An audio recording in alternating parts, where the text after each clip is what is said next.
Hey, everybody, this is Eric Mueller, the host of The Eric Mueller Show. Now, you're tuned into the podcast that explores what makes any successful person's inner clock tick by unlocking the most impactful tools within their success portfolio. Now, today is a monumental day. We've arrived at the final installment of the Pulse of the Midwest mini-series, and this is also episode 100 of the podcast. Now, I started this podcast about 5 years ago today, January 1st, and I'm so grateful to share this milestone moment with my lifelong inspiration, role model, and the best man I know. My dad, Jeff Mueller, is rocking the mic with me today to celebrate 100 episodes. Let's head on over to the interview.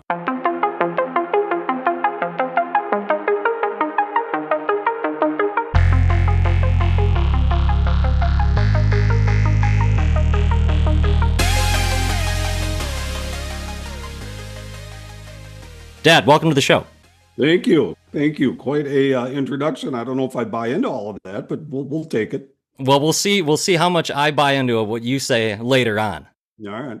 So before we really dive deep into your words of wisdom that you always share with me and your life's journey, we want to start off by learning what makes up your success portfolio. So if you're out there listening and you're new to the show, let me just give you a quick background to this concept. So an investment portfolio, compilation of investments that lays the foundation for financial goals, similar to a 401k, Roth IRA, maybe personal investment account. You put money in there, you hope you have a return in the future. Well, here on the Eric Mueller Show, we want to discover how successful people like my dad invest in themselves to build the foundation for their success. So Dad, if you want to start us off, what are maybe some skills or traits or habits, mindsets that make up your success portfolio? Well, I don't know about any specific skills, maybe more of a mindset, that I think when you talk about success, I think it changes over time, or how you define success can change over time. I know when I first started in my career working world, I was really focused on climbing the ladder and trying to promote myself and get promoted within the company to a position that I wanted to grow into. That was early on in my career. And when I say it changes, really for me, when, then you start having kids and you kind of got your feet underneath you a little bit, and you start a family and you have a home and you have these things. Well, to me, the definition of success changed a little bit for me, because now I was more focused on raising a family, providing a good home, providing things that they needed, providing a good life and lifestyle for our children. And that is really, I focused a little bit less on, trying to get promoted throughout the company. I guess I don't want to say I reached a comfort level, because that's not true. But I reached a level where I wasn't as focused on that. And then, as you save for your kids' college, and you're paying off your home, and you're trying to put some money away for retirement and those types of things. Those were really more of my focus, or what kind of drove me then. Now I sit here today, retired.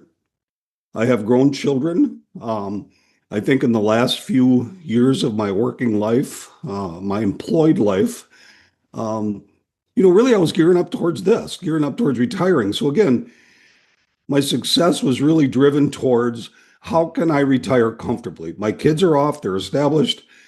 I'm financially more secure.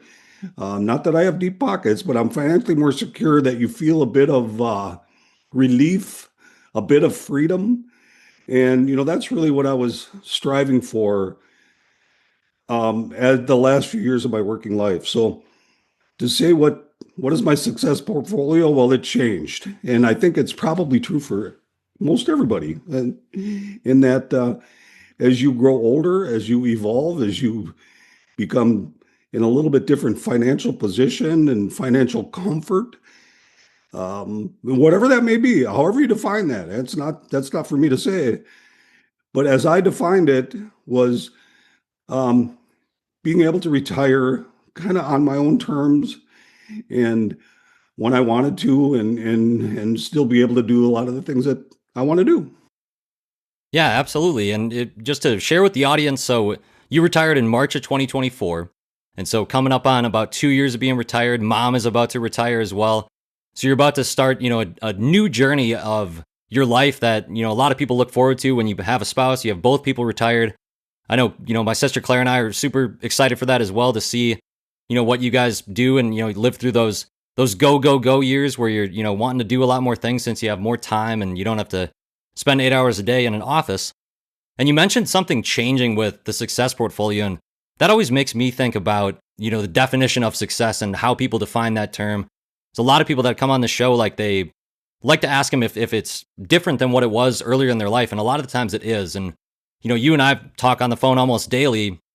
And a lot of the ways that we've talked have probably changed and molded over the years and, gone through some trials, tribulations, celebrations, hardships and different things like that. But there's always like one common thing in my mind with success. And so I'm wondering, if you were to define it, the word success today, Dad, what would that be? And then how has it changed, if at all, from what you maybe defined it as? And you touched on it a little bit with, climbing the corporate ladder and certain things early in the career, but maybe even more abstractly, like outside of traditional work or money, how maybe it's changed for you over those years. Just happy and healthy. I guess that's the best way to have a happy, healthy family. And again, people, as we talked, to define success in their own way. And however that is, it's their own way. And for me, it's just a happy, healthy family that can spend time together when we're able and do some fun things together. And that's really what's successful for me now, is to enjoy time with family, enjoy time doing things. We talk about, there's equity. People think of equity and they attach it to a monetary value. Well, to me, there's a lot of equity in experiences, a lot of equity in being together and sharing vacations and sharing trips and sharing outings and sharing boat rides. And, there's equity in memories, there's equity in experiences. And that's really more of our focus. My focus now is to create those equities and leave a legacy through that, more so than money. Again, I think we want to enjoy those things while we're here, not have you enjoy them when we're gone. I don't know if that sounded right, but Yeah, no, I got you. you know what I mean. Yeah, no, for sure. And that's made me think about when we just celebrated Christmas as a family and sharing gifts. And I know that, mom always very sentimental. I mean, as a family, we're just very close. And so memories, experiences, things that, you attach that meaning to certainly matters way more than any physical, thing you can obtain monetarily, typically Yeah, for most people. any materialistic thing. I mean, they those things come and go, and they're a lot of ways they're fleeting. Do we want to leave our children in a better way when it's eventually our time? Yes, but there's many ways that you can do that. And like I say, one of the ways is for us is to be able to spend time and do things together, and that's what's important to us now, and that's what I feel is successful now, is that our kids, I can't speak for you maybe, Eric, but I can speak for Claire, is that they want to spend time with us together. So that's important.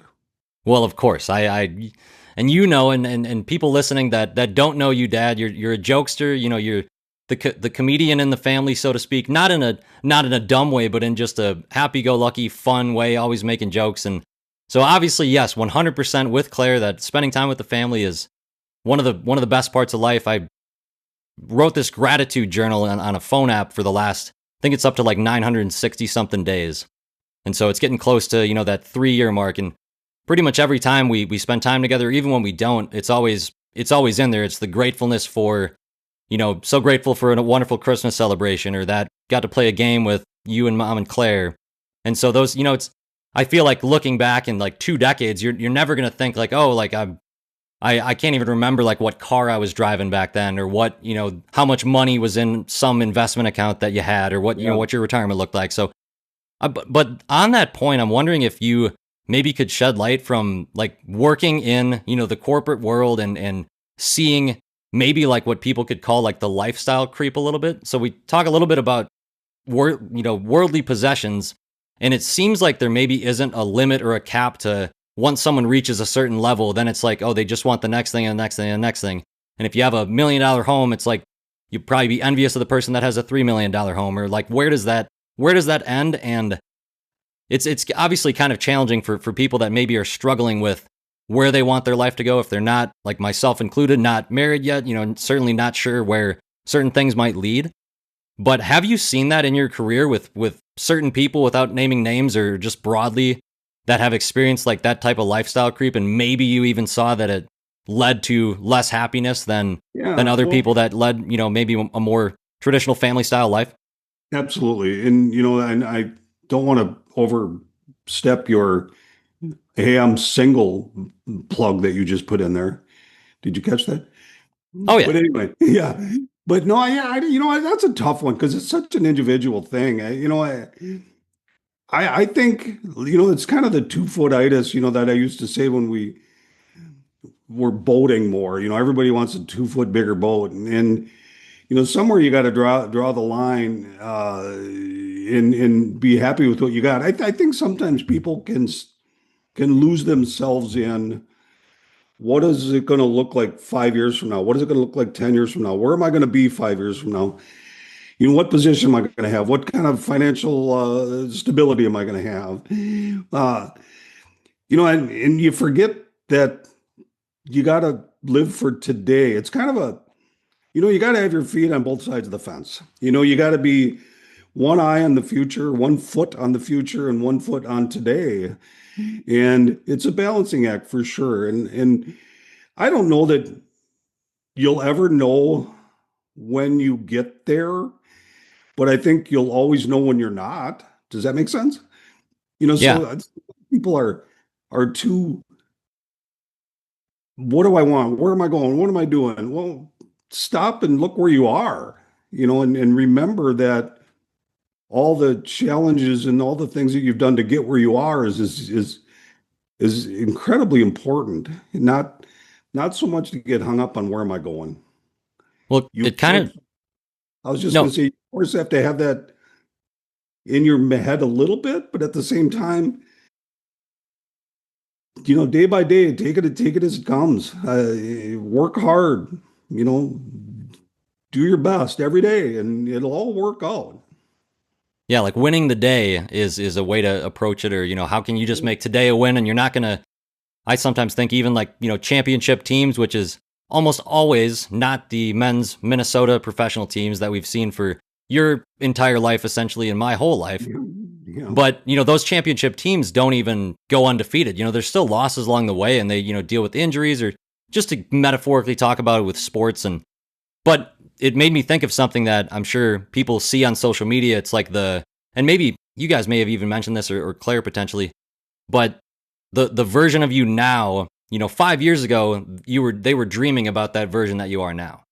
So if you go backwards and think like 5 years from where you are, go back 5 years, that person would likely be so proud of like where you are right now. And they would probably be like surprised, or like, wow, like granted, like some things happen that they didn't expect, but that's another thing where you can't plan out your life, where I feel like that probably would lead to unhappiness. And that's exactly right. But to cut you off there a little bit, no, that's right. Is that, yeah, my 5 years ago person would be happy with where I am right now. And sometimes we forget that because we're thinking about 5 years forward rather than 5 years back. And 5 years back, I was positioning myself to retire and to be a little bit more ready for that, for lack of better terms. And here I am. I'm there. I think I retired probably a little earlier than I thought I ever would, and I'm glad I did. I don't miss anything. Maybe the paycheck a little bit, but other than that, nothing else. yeah, and you get to golf, and I mean, we can talk a little bit about how you've been spending your time since you've been retired.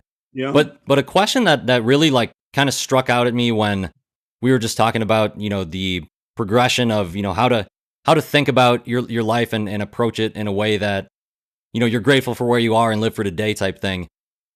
I feel like I've asked you this in the past, because I don't believe, and you got to correct me if I'm wrong here, Dad, but you don't typically get very anxious or fearful or worried too much about the future. And I know that's something that trying to get better about it and certainly focus more on the present, but that's something I've definitely had a really hard time with, honestly, pretty much my whole life is worrying about what's even going to happen like next week or, when we go Yeah. through some family health scares, you're just like, I want to just skip forward to the next lab result because this is driving me nuts. But do you find that you have like fear in any way in life or if you do, is there something that you found helpful to manage it? And maybe Well, you just don't feel, particularly scared in some ways that well, I do at times, as you know, I've had a few health hiccups along the way. I think about those from time to time. However, I don't I don't dig terribly deep. You can sit on WebMD and you can look up all this information, all this stuff. To me, it's just not helpful. It creates more anxiety. So I don't think too much about it. Very long term. It certainly enters my head from time to time, but I don't let it get there too much. It's similar to when I was working and traveling a lot and doing all those things. Is that I really worked hard and I always felt I had the ability to kind of mentally punch out and okay, I'll deal with whatever happened today. I'll deal with tomorrow, but right now I'm going home. Or right now I'm not going to think about it. And I kind of use that same approach, I think, with some of the, and I don't want to paint the picture. I've had a bunch of medical challenges. I haven't. I've had a few, maybe no more than a lot of people, but I try to punch that out and just like, you know what?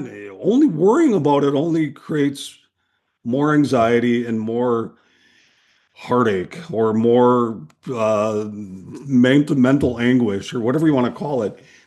So I try not to worry too much about it, and whatever happens is going to happen. I mean, you can try to control it the best you can, but much of it you can't.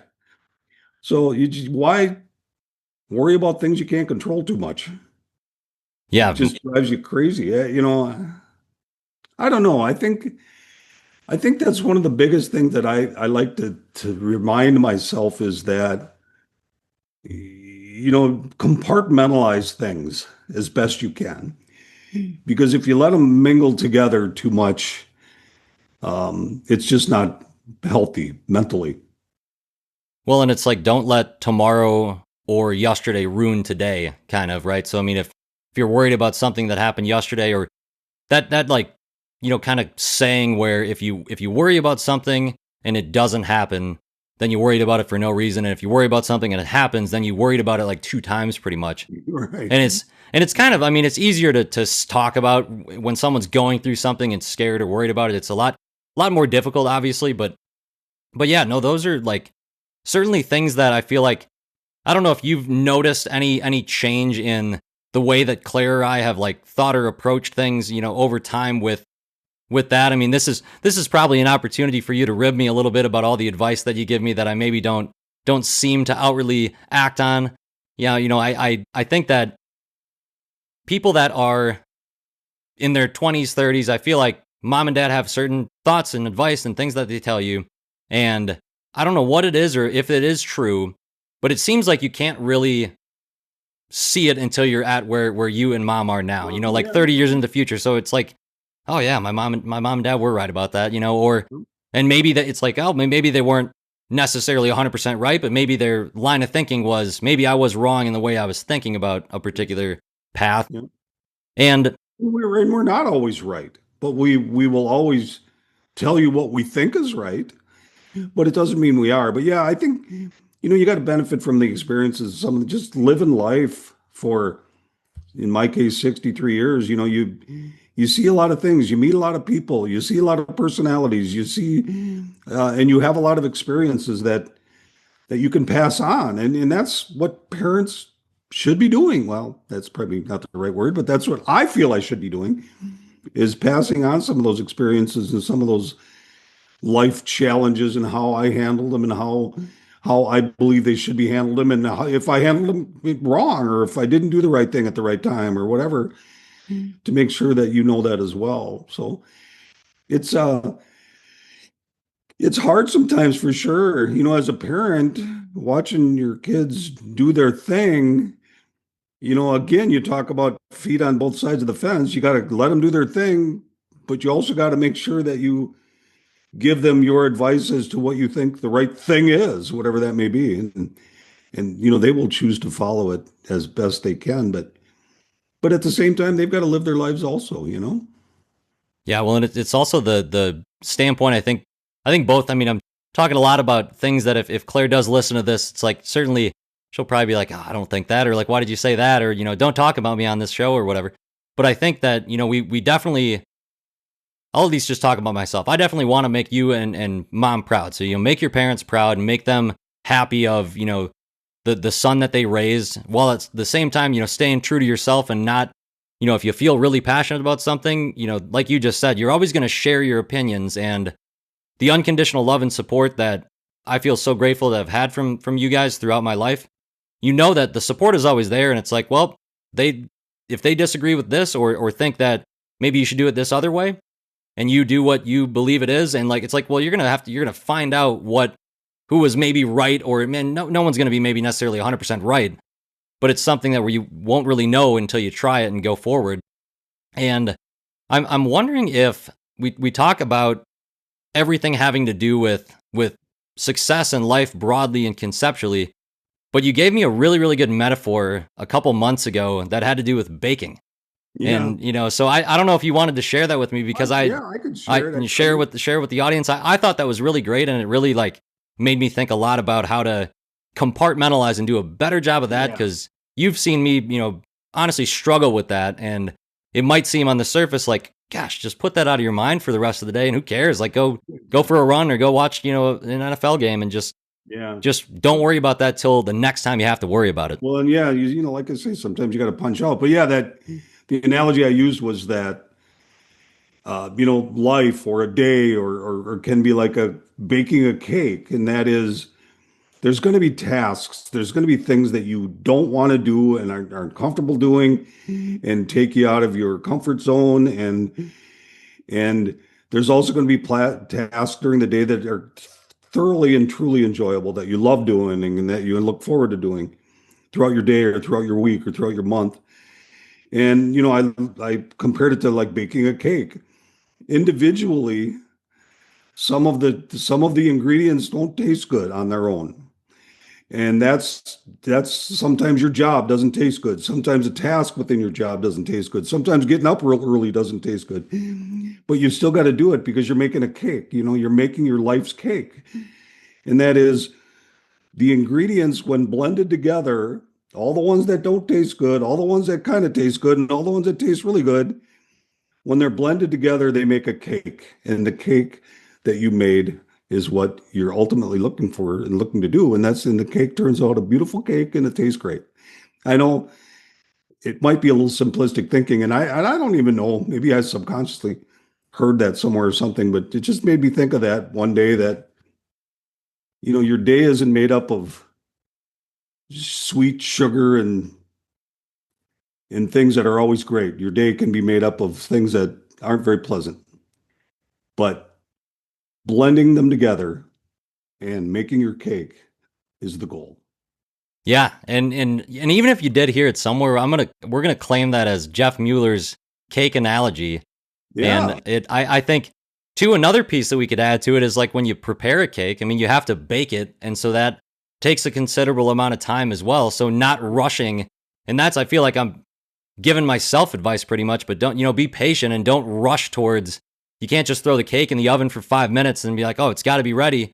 That's not going to work. And then if anything, it's like, well, now you just have a bunch of stuff that maybe collectively it tastes even worse than they did individually. Yeah. That's a really good point. Yeah, that's a good finish to that idea, is that, it takes time. It takes time to blend all the ingredients. It takes time to put them in a pan, and it takes time to bake them. And you got to patiently do all those things, because the end result is be what you want, what you're hoping for. The cake analogy, I definitely the highlight of the show in its entirety thus far, with 100 plus episodes. Anything else good? Well, I think, I mean, for me personally, we talked about sentimentality and gifts, and if this is the first family member that's been on the show, it's got to be my favorite episode. All right, well, good. And I wanted to ask, outside of hanging out with the family and probably mostly Mama, what would you say is the thing you most enjoy doing for fun during retirement or beforehand, or, during the whole part of life? What do you think brings you the most personal joy and fulfillment? And it could be something that you do with mom or other people, or it could be something that you also could do by yourself. Well, I think golf. Working on my golf game over the past couple summers has been helpful to me. I used to play a lot of golf. I spent some years where I didn't play much, and I'm playing more, and I'm enjoying that. Um, I have also, friends, but I have three really close friends that we communicate a lot together with. We try to spend time together when we can.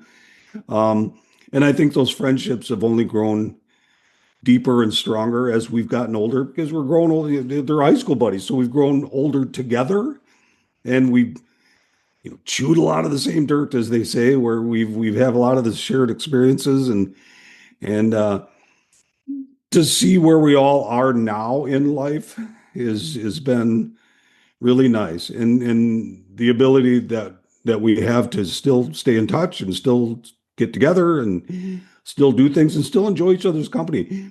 I guess I can't speak for them, but I really feel that our friendships that I have with those three other guys is really strong and deep. And that's been, we don't have to talk every day. We don't have to get together. It's almost like these guys, you might not talk to them for a month, but when you talk to them, you feel like you talked to them 10 minutes ago. It's so, those to me are true friends. And I've gotten a lot of enjoyment with that as I've grown older. And then, of course, I feel that the relationship with Chris, your mom, has gotten really strong and stronger and stronger as we've grown older.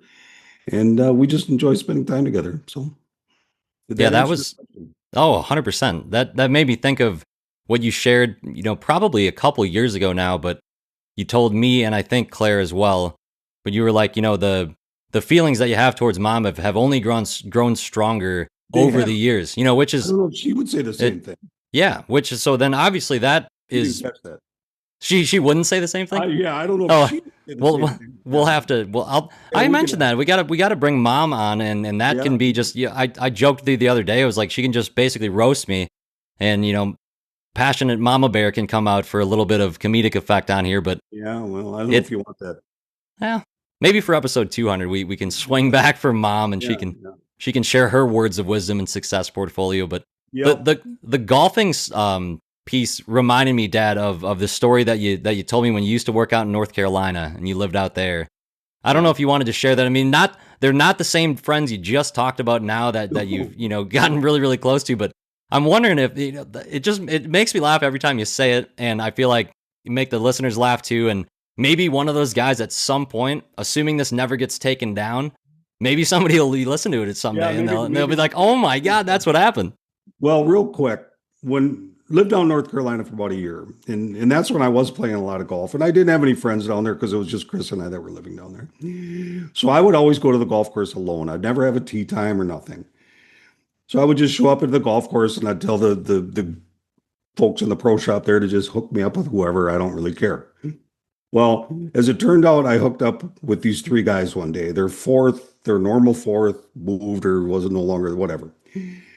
So I connected with these three guys, and they were great guys, no problems in the world, everything was good.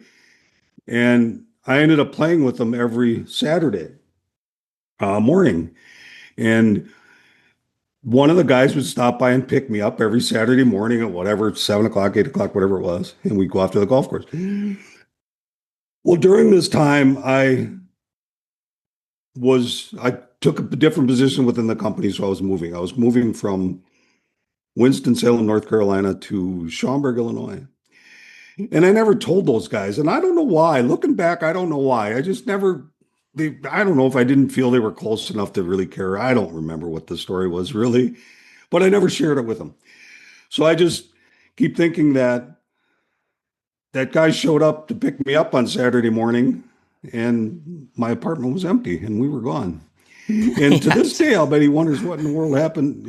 Anyway, I'm saying that I'm not proud of that. I'm Yeah, really not. that I could have done that a lot differently, but at the time I just thought, wow, I don't really care. I'm just moving. Well, it's a fun story. I mean, it's probably like you've said, it's probably something they might be talking about to this day. And They might I be. mean, you I would think they are. I mean, maybe not to this day, but I'm sure they talked about it for a while. It's just like, what happened to that dude? I went to pick him up on. We played Saturday, and the next Saturday, our apartment was empty, and I was gone. that is a Yeah. fun memory that, I mean, I think that also like speaks to the lightheartedness of your demeanor and the way, always wanting to bring humor and fun and positivity into, the interactions that you have and with family, friends, other people. And I think that that's one thing that I've always looked up to you with, just being that kind of beam of, light that just makes you feel happy to be around. And so I'm very glad we could do this. It's a I'm glad that we decision. could, We talked happiness about that being a many, many choice. times. What you can decide whether to have a good time or not, or whether you're successful or not, or whether you go to the gym and work out or not, or these are all decisions, and they all have consequences, whatever they may be. And there's many trade-offs in life. Life is a trade-off. You got to do things to do certain things, you give up other things, and so on. So you got to balance all that. The feet on both sides of the fence theory again. And yeah, it's not easy, but at the same time, life is fun. Have a good time. Why not? The Yeah, alternative isn't so fun. no. Yeah. But And it even, isn't fun.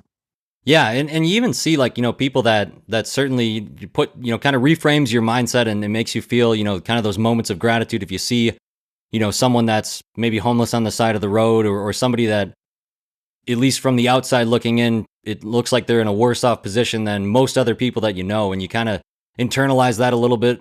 At least I do most of the time. And you're like, yeah, gosh, like, not that the problems that you have are not valid, but it's like, man, they probably have a lot of other things that are much more pressing issues that, Yeah. we're even working in the hospital and, you're seeing people going through certain health challenges. And that always makes me think like, yeah, for most people in healthcare, it's like you're working a job for a certain amount of time. I mean, you're passionate about helping people, but you don't, maybe you compartmentalize a little bit too much if you see somebody Yeah. crying in a hallway or something. But if you didn't do that, then you'd be just depressed all the time working that job. So it's, yeah, that's kind of a challenging thing. But I think, I was just going to say that, the rich. I mean, you can be, and I know it's a bit off topic, but it may be what we were talking about made me think of it. Is that, maybe the poor guy, maybe the homeless guy. rich is a state of mind. I mean, rich, rich to some people is not rich to others, and vice versa. And being rich isn't monetary. Being rich is having health and having happiness and having a good family and being able to spend time with friends and that's rich. And however, whatever financial position you're in doesn't matter. You can be rich. Exactly. And the difference between that, like rich and wealthy, like wealthy usually is tied to money, but yeah, Yeah. being rich is, most people would probably agree, like they'd rather have their health for an additional 10 years than $10 million. I mean, I think that anybody would say, oh yeah, and why, of course, but you see people make choices that kind of indicates the other, the inverse of that sometimes. Yeah, But and it kind of goes like when there's nobody on their deathbed with hours to live ever said, "Man, I wish I had more money." yeah, It's always time. It's always spending time with people. It's always doing things and going places. That's what people wish for when they are at their end of their life. I know that's kind of a droll topic, but it's true. yeah. Well, we'll hit one more piece of this, and Yeah. then we'll give you the final word to say any other pieces of advice. So maybe get your mind rolling on that. If there's anything that you could speak to any person that is wanting to be successful or wanting to, just lead a life that's happy and fulfilling. Yeah. But the thing that it made me think of, Dad, was also that metaphor of the guy that saved, he had a, vision, or was told that he'd be a rich man if he saved for X amount of years. Yeah. That story, I think, if you want to share that one, I think that one also kind of paints a good picture. I don't know that I can do it real justice, but just there was, a young boy who had a vision that he wanted to be a rich and wealthy person. And his way of doing that was to save everything he ever collected, and he spent his entire life collecting things, and his mission was always to collect and gather. And he never enjoyed any of it because that was his sole mission, is to, I want more, I want more, I want more. He wasn't motivated by being happy. He was motivated by collecting things. Well, it came true. He did become a rich man or a wealthy man right at the end of his life because he was able to sell all those collectibles. But looking back, he spent his entire life really not happy, not enjoying the journey. Um, and when his journey was coming to an end is when he finally met his vision of being wealthy, and it was way too late for him. He didn't enjoy the ride. And you have to enjoy the ride because you never know when the ride ends.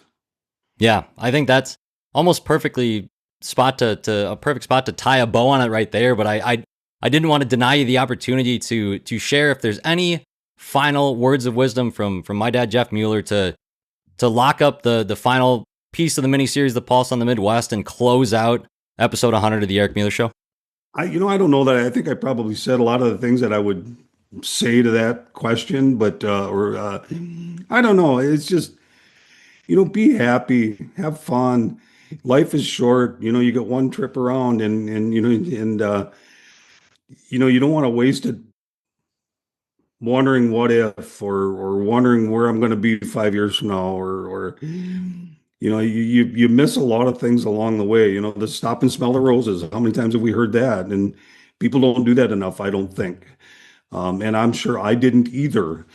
But looking back now, I wish I would have done more of that. I traveled a lot when you were young, as you know. Oh, yeah. And I look back at those times and I think I shouldn't have traveled so much. I missed some things along the way. And if I had to do it all over again, I wouldn't do that. But, you make those decisions, and you make the decisions that you think are right at the time, and you just keep moving forward.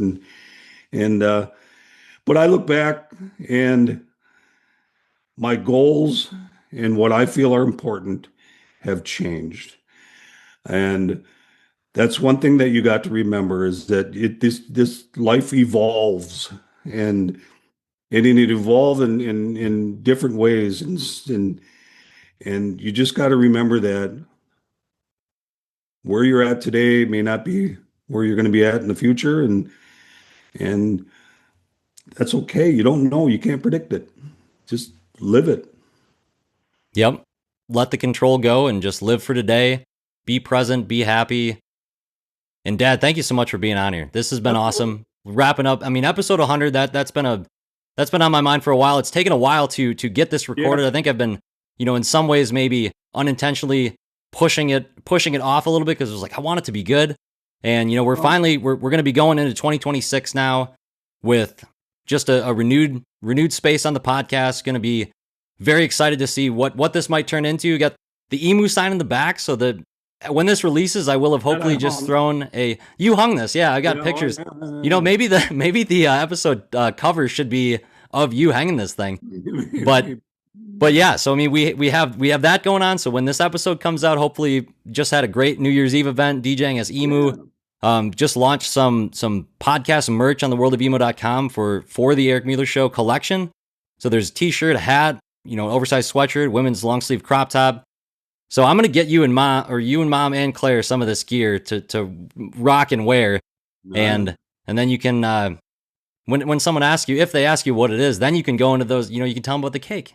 Right there. It's like, oh, I'm so happy you asked. Have you ever thought about life as far as baking a cake? And they'll be like, I don't know what this guy's talking about. Yeah, I hope the episode was good, Eric. I probably rambled a little bit on, kind of went different directions for you or on you, but I don't know. It's hard to be real, for me anyway, to be real concise. Like, do this and do this and do this, because it's not that simple.